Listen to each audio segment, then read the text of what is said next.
Matapos ang hagupit ni Bagyong Tino, personal na bumisita si Police Regional Office 13 Regional Director, Police Brigadier General Marciano Mariano Magistrado IV upang kumustahin at tiyakin ang kaligtasan ng mga pamilyang labis na naapektuhan ng pagbaha sa mga evacuation center ng Butuan City.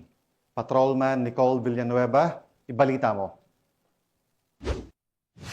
Personal na binisita ni Police Brigadier General Marcial Mariano P. Maestrado IV, Regional Director ng Police Regional Office 13, ang mga evacuation center sa Barangay Agusan, Pequeño at Barangay Pang noong Martes, Nobyembre 4, 2025 upang tiyakin ang kaligtasan at seguridad ng mga pamilyang naapektuhan sa pagbaha dulot ng Bagyong Tino. Layunin ng pagbisita na silipin ng kalagayan ng mga evacuees at bantayan ng mga ipinatutupad ng mga hakbang pangseguridad ng kapulisan sa pakikipag-ugnayan sa mga iba't ibang ahensya ng pamahalaan. Tiniyak din ng Police Regional Office 13 Chief ang patuloy na suporta ng pulisya sa mga relief operations at mga pagbibigay ng seguridad sa mga apektadong lugar hanggat hindi pa nakakabalik ang mga evacuees sa kanilang mga tahanan. Sa Barangay Agusan, Pequeño pa lamang nasa 96 na pamilya ang pansamantalang nanunuluyan sa itinalagang evacuation centers. Isinagawa rin ang mga preventive evacuation sa iba't ibang flood-prone areas ng lungsod upang matiyak ang kaligtasan ng mga residente.